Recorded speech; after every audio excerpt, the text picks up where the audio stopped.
তার কথা এবং কাজের মধ্যে আমি কোন ধরনের মিল এখন আর দেখতে পাচ্ছি না। ওই হারামজাদা রাজাকারের বাচ্চা, আলবদরের বাচ্চা, ওই আর বকাটা দিলাম না, রাজাকারের বাচ্চা। আর তুই কইছস যে এখনো তওবা করলে আল্লাহ মাফ করতে পারে, কিন্তু আপনাদের এই কুকর্ম কোনদিন মন থেকে যাবে। আপনারা যে কুকর্ম আমাদের সাথে করতেছেন, আমার মতো একজন মুক্তিযোদ্ধার সাথে করতেছেন, এবং আমি দেখবো, আল্লাহর রহমতে বললাম, আল্লাহকে উপরে রেখে বললাম, দেখবো এই দেশে আপনারা কি করে ফেলেন ইলেকশন করিয়া। দেখবো যদি বিচার না করেন, আমি সাহেব জনাব ডাক্তার শফিকুর রহমান যদি বিচার না করেন, সাধারণ সম্পাদক বা জনাব পড়ুয়ার সাহেব, গোলাম পড়ুয়ার সাহেব এইসব যদি বন্ধ না করেন, রাজনীতি আপনারা কোথা থেকে কিভাবে করবেন জানি না, কিন্তু আমি দেখবো নির্বাচনে এই ফজলুর রহমান যদি বেঁচে থাকে আপনারা কত ভোট পান। আমি মানুষের কাছে বিচার দেব যে জামাত যে ইসলাম বলে এটা আসল ইসলাম না, এটা হলো নুরুল ইসলাম। ওই যে নুরুল ইসলাম সূরা কুয়ার মধ্যে পড়িয়া যখন মরে যাইব, সে চিৎকার করতে ছিল যে পালাইছিল, মানুষ মেরে ফেলবো, কিন্তু যে মরে জায়গা তখন চিৎকার করতেছে ইসলাম গেল, ইসলাম গেল, কূপের মধ্যে পড়িয়া মানুষ দৌড়ায় গিয়ে তুলছে ইসলাম গেল, কি ইসলাম? পরে দেখে নুরুল ইসলাম। নুরুল ইসলাম ছোড়ার ইসলাম করেন আপনারা, মানুষকে বকাবকি করেন, ছেলে পেলে, নিজের ছেলে পেলে অন্যরে আপনার চেয়ে বেশি বয়সের মানুষকে বাজে গালাগালি করার। আমি কিন্তু এটা বাংলাদেশের 18 কোটি মানুষের কাছে বিচার দিলাম। আমি ফজলুর রহমান যদি খারাপ হয়ে থাকে, আপনারা আমাকে ফাঁসিতে ঝুলাইয়া দেন। আমি একজন মুক্তিযোদ্ধা, মুক্তিযুদ্ধ যদি খারাপ হয়ে থাকে, ওই যে জামাতের পত্রিকায়, শিবিরের পত্রিকায় লেখলো যে মুক্তিযুদ্ধ, কি লেখছে যে মুসলমানরা ভুল করে একটি রাজনৈতিক দল তার অন্যায় আকাঙ্ক্ষা পরিপূর্ণ করার জন্য বা অন্যায় আকাঙ্ক্ষাকে বাস্তবায়ন করার জন্য একটা দেশকে অন্ধকারের দিকে নিয়ে যাচ্ছে। এবং দলটার নাম আমি বলি, দলটার নাম হলো জামাত ইসলাম। আমি লক্ষ্য করলাম 5ই আগস্টের পর থেকে জামাত ইসলামের কর্মকাণ্ডে তারা সমস্ত বাংলাদেশ দখল করার চেষ্টা করলো। এমনকি সেনাবাহিনীর প্রধান শেখ হাসিনা উড়াল দেওয়ার পরেই যে নামগুলো বললেন, প্রথম নামটা বললো জামাত ইসলামের, তারপরে বললো বিএনপি, এবং এর মধ্যে দিয়ে জামাত ইসলাম উচ্চাকাঙ্ক্ষী হয়ে উঠলো। হয়তো বা আরো কিছু থাকতে পারে, যে ইউনূস সাহেব বলছে জাতিসংঘে কি মিটিকুলাস কি প্ল্যান প্রোগ্রাম, সেই প্ল্যান প্রোগ্রাম তাদের আগে থেকে থাকতে পারে। কিন্তু জামাত ইসলাম একটা বাংলাদেশের মতো একটা দেশের রাষ্ট্র ক্ষমতায় যাবে, যাক যদি তারা ভোটে পারে, যা, কিন্তু তারাও জানে ভোটে তারা পারবে না। আমি চ্যালেঞ্জ করে বলেছি, জামাত ইসলামের মতো একটা দল তারা ভোট করে যদি 10% ভোট পায়, যেটা জীবনে কোনোদিন পায় নাই, আর যদি 20টা পার্লামেন্ট সিট পায়, আমি তাদেরকে একদম সেলিউট দিব।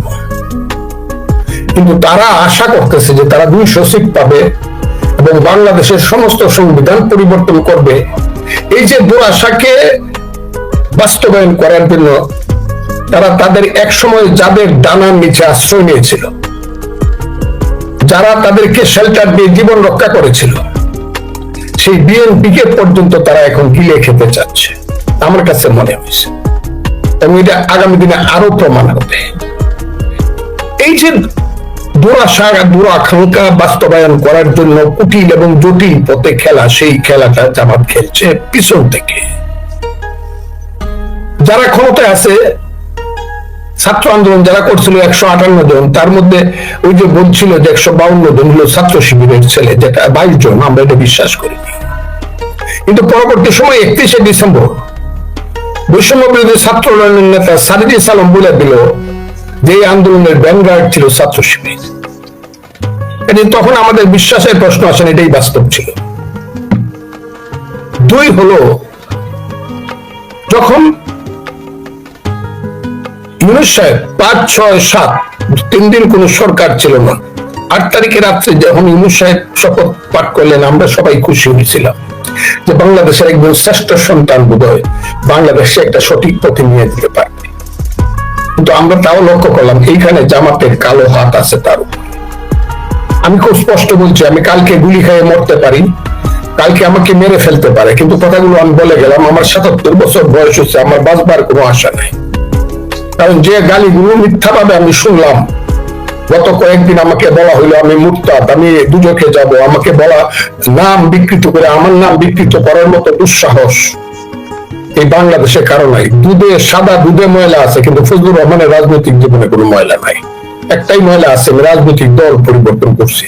এইটা মহাত্মা গান্ধীর থেকে সুভাষ বসুর থেকে বেরিয়া ছেড়ে বাংলা একে ফজলুল হক সোহরাওয়ার্দী, বঙ্গবন্ধু শেখ মুজিবুর রহমান, মৌলানা ভাসানী ভারতবর্ষে সবাই করছে।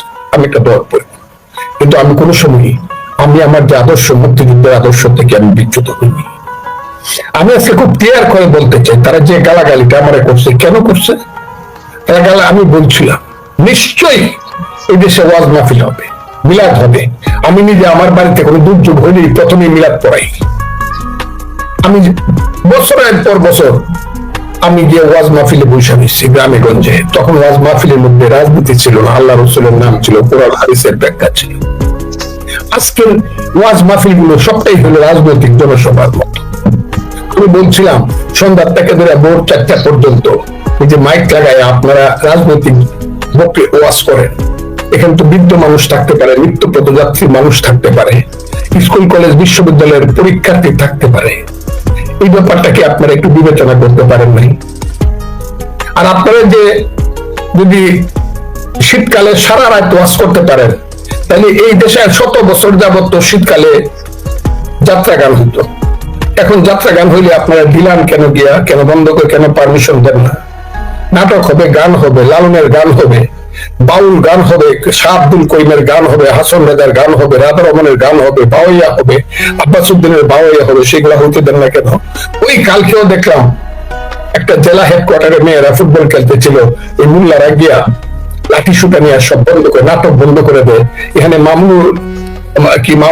মামুনুর রশিদের নাটক করা যাবে না, অমুক কথা বলা যাবে না বলে উপর থেকে ঢিলায় শিল্পকলার উপরে। আপনারা করতে পারবেন, একটা নাটক হতে পারবে না, একটা যাত্রা গান হইতে পারবে না, হিন্দুদের পূজা হইতে পারবে না, তাদের সংকীর্তন হইতে পারবে না কেন? কারণ মৃত বাঙালি জাতির হাজার বছরের সম্মিলিত সংস্কৃতি।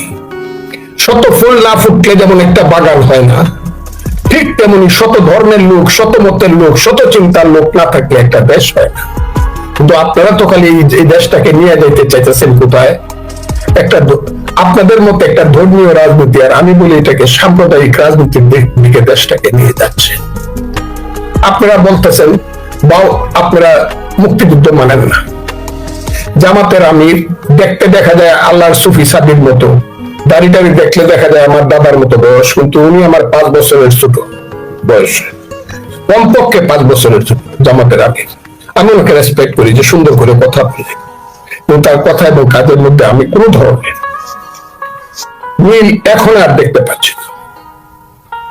এই যে বকাবকি করে আমাদেরকে সমস্ত জায়গাতে, এই যে ইউটিউবে ছেলেগুলা, এক দাড়ি মার্কা ছেলে কালো কোট পরিয়া সাদা পাঞ্জাবির উপরে বক্তৃতা করলে যেমন মনে হয় আওয়ামী লীগ করে, এই ধরনের দাড়ি মার্কা ছেলেগুলো দেখলে আমি সিনিয়ররা শিবির করে। এদের একটা চিহ্ন আছে, কোন একটা চিহ্ন রাখে, সেই শিবিরের ছেলেরা, এরা নাকি আবার ইসলাম, আল্লাহর মহান ধর্ম ইসলাম, আল্লাহর শ্রেষ্ঠ ধর্ম, শান্তির ধর্ম ইসলাম, যেভাবে গালাগালি করে মিথ্যা কথা বলে এই ছেলেগুলা। আল্লাহ তুমি এই দেশটাকে রক্ষা করো, আমি খালি করি আল্লাহ তুমি এই দেশটাকে রক্ষা করো। সেই দেশটা এখন ধ্বংস হয়ে যাচ্ছে। আমি আজকে কথা বলবো যে শিবিরের যে ছেলেটা তাদের পত্রিকা ছাত্র কথায় লেখলো যে মুসলমান ভুলে ভুলে মুক্তিযুদ্ধে গেছিল, ওই হারামজাদা রাজাকারের বাচ্চা, আলবদরের বাচ্চা, ওই আর বকাটা দিলাম না, রাজাকারের বাচ্চা। আর তুই কইছস যে এখনো তওবা করলে আল্লাহ মাফ করতে পারে। এটা লেখছে শিবিরের পত্রিকায়। আমি তওবা করতে হবে মুক্তিযুদ্ধে গেছিলাম বইলা? এইসব রাজাকারের বাচ্চাদেরকে প্রশ্রয় দেয় কারা?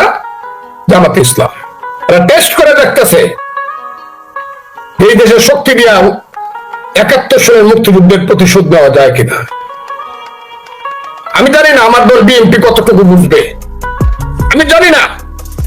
আমার দল বিএনপি যদি বুঝতে না পারে তাদের বনি সদরের অবস্থা হবে কিনা, ইরানের বনি সদরের অবস্থা হবে কিনা, তাদেরকে দেশত্যাগ করতে হবে কিনা, অথবা মুখ লুকায়ে বাঁচতে হবে কিনা সাম্প্রদায়িক শক্তির দেশে, তালেবানদের দেশে, আয়াতুল্লাহ খুমেনিদের দেশে। জানি না বিএনপি বুঝবে কিনা, তবে আমার যেন মনে হয় বিএনপির চক্ষু খুলতেছে। আমি কথাটা খুব ক্লিয়ারলি বললাম, আমার অন্তর পুড়ে যাচ্ছে।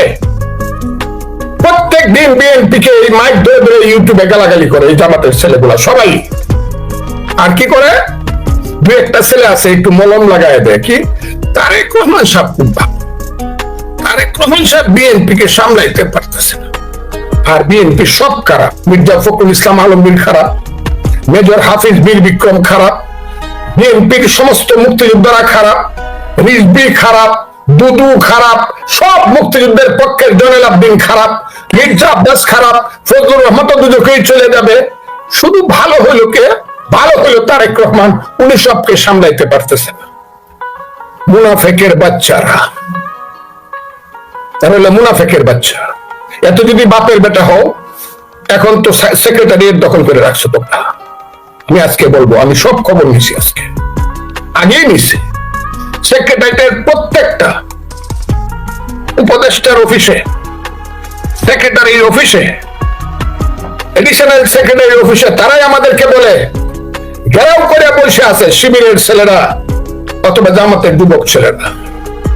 সব কাজ তারা করে, উপদেষ্টাদেরকে দিয়ে শুধু দস্তখত দেওয়া হয়। বড় অ্যালার্মিং বাংলাদেশের জন্য।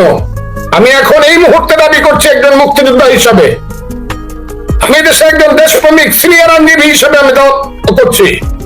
আমি বিএনপির শহীদ জিয়া খালেদা জিয়ার একজন কর্মী হিসাবে আজকে দাবি করছি, সচিবালয়ে যারা জামাত শিবিরের ছদ্মবেশী কর্মী আছে, যারা কলমে সমস্ত মন্ত্রণালয় চালাচ্ছে, তাদেরকে ওখান থেকে বের করে দেওয়া। তা নাহলে সচিবালয়টা পর্যন্ত এখন জামাতের গ্রাম হয়ে গেছে। আমি এই কথাগুলো বলতে বাধ্য হইতেছি। এত বড় অপরাধ তারা দেশের উপরে করছে। তারা কি বিপ্লব, জামাত বিপ্লব করছে? হ্যাঁ, সার্জিস আলমের মতো একটা ছেলে বলছে ব্যানগার্ড ছিল তারা, 158 জনের মধ্যে 122 জন ছিল তারা নাকি কি সমন্বয়। একটা সময় আসবে দুইটা শব্দ সবচেয়ে ঘৃণিত হবে এই দেশে, এক সমন্বয়ক, দুই সংস্কার।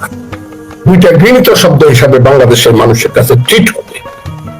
আমি আজকে খুব ক্লিয়ারলি বলি, সেই সংস্কারের কথা বলে বলে সংস্কার অনন্তকাল তারা ক্ষমতায় থাকতে চায়। আমি জানি না ইউনূস সাহেব কি করেন, তাকে আমি মাথার উপরে রেখে কথাটা বলতে চাই, এখনো রাখতে চাই মাথার উপরে। এখন আমি বিশ্বাস করতে চাই ইউনূস সাহেব এইসব ব্যাপারের সঙ্গে যুক্ত না, অধ্যাপক মোহাম্মদ। কিন্তু তার কি বললেন, কি আপনার নাম নাইসান মোল্লের বিয়ে ইয়া দেখি প্রেস সচিব, ওই যদি রাজনীতি করতে হয় চাকরি ছেড়ে দিয়ে রাজনীতি করেন বাপের বেটা হইলে। আর তারা হইলে আমরা বলবো ইউনূস সাহেবকে ছোট করা হচ্ছে না, শুধু ইউনূস সাহেব যে তাকে সেট করতেছে না চাকরি থেকে, তাহলে ইউনূস সাহেব এটার উপরে তার কথায় চলে, উনি চাকরের কথায় চলে, ওই যে চাকরের কথায় চলে। আমি তাই আজকে আপনাদেরকে বলবো, আমি আজকে খুব একটু হয়ে গেছি, আমার নামে কত কথা লেখা হচ্ছে। আমি আপনাদেরকে বলি, আমার এলাকাতে সামান্য ধরনের এটাই, এগুলো কি বলবো, কত আমি এই কথা কোয়ার ফলে জামাতের চক্রান্তে আমার এলাকাতে কত কথা, আমি ধর্মের বিরুদ্ধে গেছি গা, ইসলাম আমি মানি না, ফজলুর রহমান কাফের দলে চলে গেছে, মুরতাদের দলে, এইসব লেখালেখি করাইতেছে। আমি জামাতকে বললাম, এইগুলা যদি আপনারা বন্ধ না করেন, আপনারা 1000 বার বিএনপির সাথে ঐক্য করতে পারেন, কিন্তু আপনাদের এই কুকর্ম কোনদিন মন থেকে যাবে না। আপনারা যে কুকর্ম আমাদের সাথে করতেছেন, আমার মতো একজন মুক্তিযোদ্ধার সাথে করতেছেন, এবং আমি দেখবো, আল্লাহর রহমতে বললাম, আল্লাহকে উপরে রেখে বললাম, দেখবো এই দেশে আপনারা কি করে ফেলেন ইলেকশন করিয়া। দেখবো যদি বিচার না করেন, আমির সাহেব জনাব ডাক্তার শফিকুর রহমান যদি বিচার না করেন, সাধারণ সম্পাদক বা জনাব পড়ুয়ার সাহেব, গোলাম পড়ুয়ার সাহেব, এইসব যদি বন্ধ না করেন, রাজনীতি আপনারা কোথা থেকে কিভাবে করবেন জানি না, কিন্তু আমি দেখবো নির্বাচনে এই ফজলুর রহমান যদি দেখতে থাকি আপনারা কত ভোট পান। আমি মানুষের কাছে বিচার দেব যে জামাত যে ইসলাম বলে এটা আসল ইসলাম না, এটা হলো নুরুল ইসলাম। ওই যে নুরুল ইসলাম সূরা কুয়ার মধ্যে পড়িয়া যখন মরে যাবো, সে চিৎকার করতে ছিল যে পালাইছিল, মানুষ মেরে ফেলবো, কিন্তু মরে জায়গা তখন চিৎকার করতেছে ইসলাম গেল, ইসলাম গেল, কূপের মধ্যে পড়িয়া। মানুষ দৌড়ায় গিয়ে তুলছে ইসলাম, কি ইসলাম, পরে দেখে নুরুল ইসলাম। এই যে নুরুল ইসলাম ছোড়ার ইসলাম করেন আপনারা, মানুষকে বকাবকি করেন, ছেলে পেলে, নিজের ছেলে পেলে অন্যরে আপনার চেয়ে বেশি বয়সের মানুষকে বাজে গালাগালি করার। আমি কিন্তু এটা বাংলাদেশের 18 কোটি মানুষের কাছে বিচার দিলাম। আমি ফজলুর রহমান যদি খারাপ হয়ে থাকে, আপনারা আমাকে ফাঁসিতে ঝুলাইয়া দেন। আমি একজন মুক্তিযোদ্ধা, মুক্তিযুদ্ধ যদি খারাপ হয়ে থাকে, ওই যে জামাতের পত্রিকায়, শিবিরের পত্রিকায় লেখলো যে মুক্তিযুদ্ধ, কি লেখছে যে মুসলমানরা ভুল করে সব দখল করে ফেলছে। এখন একটা জেলায় একটা স্বাস্থ্য কর্মীর চাকরি দিলেও গিয়ে দেখা যাবে 100 কর্মীর চাকরি দিলে 60 জন জামাতে রিকমেন্ডেশনে দেয়। ওই যে জেলার নেতা আছে জামাতে, তার রিকমেন্ডেশনে দেয়। সমস্ত স্থানীয় যে ইনস্টিটিউশন গুলো আছে, high school, primary school, college থেকে ইউনিভার্সিটি, সমস্ত জায়গাতে তারা এটা করে।